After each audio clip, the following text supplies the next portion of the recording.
Tonight, as the Trump impeachment battle heats up, the questions mount. What should the White House fear most? How should Democrats proceed? A member of Bill Clinton's defense team during his impeachment battle weighs in. Then the politics of impeachment. This fight doesn't just impact Donald Trump's political future. It also complicates matters for dozens of members of the House and Senate up for re-election.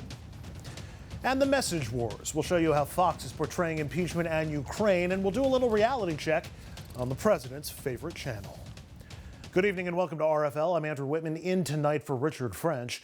We are learning more about the whistleblower complaint regarding President Trump and Ukraine. And now 3 House committees have subpoenaed Secretary of State Mike Pompeo, asking for documents related to the scandal. A rattled Washington still reeling from the whistleblower complaint that's now triggered an impeachment inquiry into President Trump. The president has engaged in serious acts of wrongdoing. As lawmakers prepare for their next recess, a White House official appears to have confirmed a key detail in that complaint, centered around efforts to keep hidden details of the call the president had with the leader of Ukraine. This is a cover-up.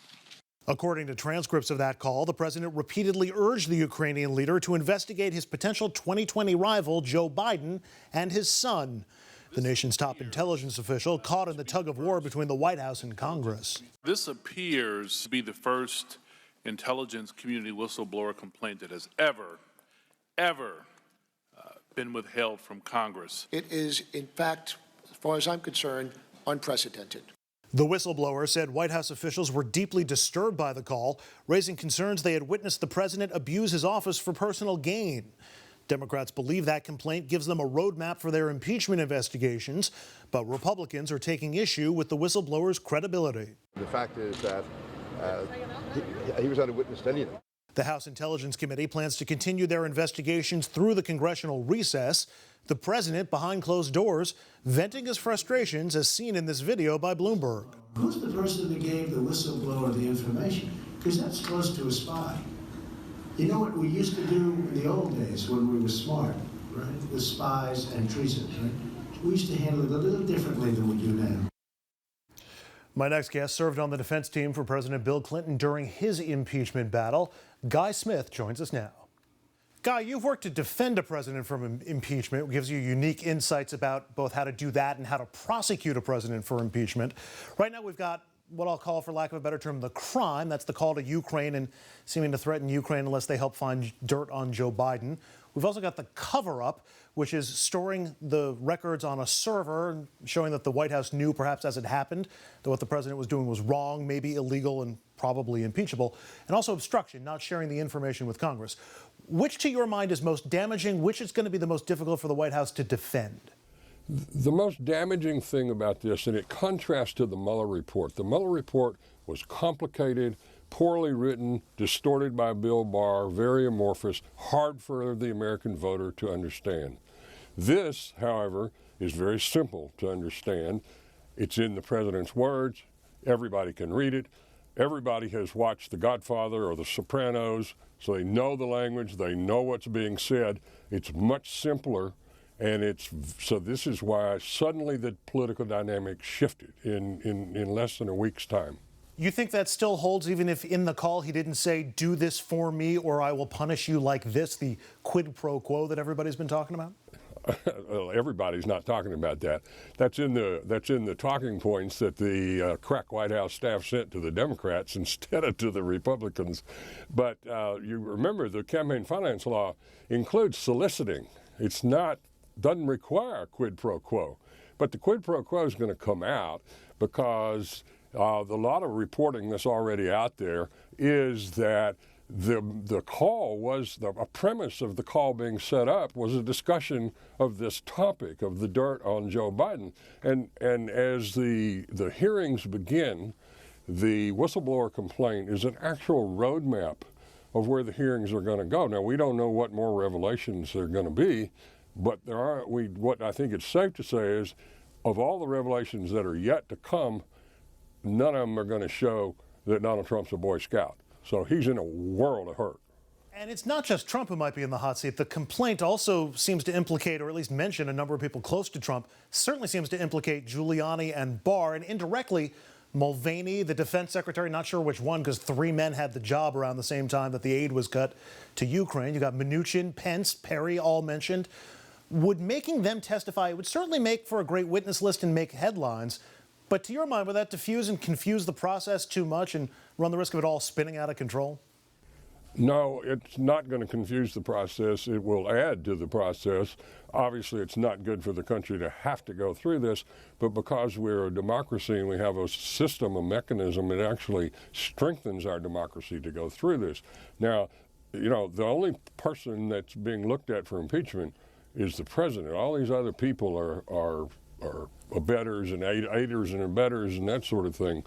But there's a big distinction that's very important here, and this is why they are so freaked out at the White House. The difference was happening is that Trump's base, the people that wear the red hats, they're not changing their mind. But around the fringes of his base, women, independents in suburbs, if you look at the polling, the detail of the polling, they're drifting away. And he is doing nothing to add to his base. And this was before all this stuff happened this week. And the new polling, and some of it just out today, shows a 12-point bump in people of American voters being in favor of an impeachment inquiry. So as this unfolds, just as it did with Nixon, when Nixon started his impeachment thing at 68% approval, and it was a full year before Nixon came down to where Trump starts. And the other major issue is the White House, the Trump White House, is woefully unprepared to manage an impeachment process. There's no communication apparatus other than the president's Twitter feed. There's no messaging apparatus, there's no political apparatus, there's no coordination between the campaign, the White House communications function, which doesn't really exist, between the Republican National Committee, the Republicans on Capitol Hill. And an example of that is they send the talking points, which weren't very good talking points anyway, to all the Democrats. I mean, it's a clown show, but it's for all the marbles, and that's why they're freaking out, because they're not ready to manage this. They're not ready to deal with this. All of the whole apparatus that they do have has been about obstruction and distortion, and this is for all the cards. We'll see how that all plays out. I do want to get back, though, if I can, to the Democrats just for a second, just because there's still a lot of questions about how Democrats should proceed. It looks like they're going to go on a narrow focus on Ukraine, and perhaps a fast one, maybe with articles to be voted on by Thanksgiving. They could also take a wider, longer approach, go back to Mueller and Russia, or even add Stormy Daniels and emoluments and other issues to it. Given what we know about what's been reported out of Ukraine, which approach do you think would you suggest? Go narrow and fast or go wide and slow? I think it needs to be deep and slow, not necessarily wide. I mean, there's 6 committees that have investigations that are underway, some of which have not even seen the light of day yet, like emoluments and his taxes. But this is not going to be a quick process. I know that the narrative coming out in the last news cycle has been, oh, it's going to be quick, Thanksgiving and that sort of thing. It's not. And here's why. If you go through the whistleblower complaint alone, just the whistleblower complaint, and look at, oh, we need to talk to this person. Who is this person? Who authorized the stuff to be put into the code level computer server? Who did that? Who in the State Department? And so Rudy Giuliani's already trying to cover his own skin this afternoon. He's leaking stuff about his interaction with members of the State Department. That means the State Department employees are going to be potentially called as witnesses. The White House will obstruct. The courts will get involved, and in this case, because it's an official impeachment inquiry, they will move very quickly, and they will rule, as they did during Watergate, they will rule in favor of coming before Congress. But it isn't going to play out by Thanksgiving. This is going to go into January, February, and you know what? Even by the time you get there still may be not enough votes in the Senate to convict. But what is happening, what I was saying a little earlier, is that all of these negative revelations are only politically bad for President Trump. And if he's doing nothing to expand his base, even, and this is the contrast to the Clinton era, even if he is not convicted by the Senate, he's still severely damaged politically because he isn't expanding his base. Remember, Clinton continued to run the government. Clinton had a roaring economy. I don't mean to cut you off, Guy, but we have a limited amount of time, and I do want to pick your mind and the historical perspective that you have from your work with Clinton. Everybody today looks back at the Clinton impeachment, says there was no way the Senate was ever going to convict and remove Bill Clinton, the same way everybody's describing the Senate today. Are we misremembering that history? Was Clinton ever in jeopardy? Could Trump be in jeopardy? Yeah, we didn't know where Senator Robert Byrd, who was from West Virginia, the dean of the United States Senate at the time, very constitutionalist, very prickly kind of guy. We didn't know how he was going to vote. Actually, nobody got to talk to him. He was off limits for discussion. And think about now, fast forward to today. Right now, Mitch McConnell is, continues his stonewalling these other Republican senators. But there are two rules in politics. First rule is get elected. Second rule is let nothing get in the way of being reelected. Mitch McConnell has a formidable opponent in Kentucky. He's 10 points ahead of Amy McGrath. Here's what happens. What happens if she closes the gap to 1 point? What's Mitch McConnell going to do? Now, is that going to happen? I don't know, but it could. And that's why, as I said, it's for all the marbles. This is serious business, and they're not prepared to manage it. Which leads to my last question, Guy, the impact. Everybody thinks on their memory that impeachment was bad for the Democrats under Clinton.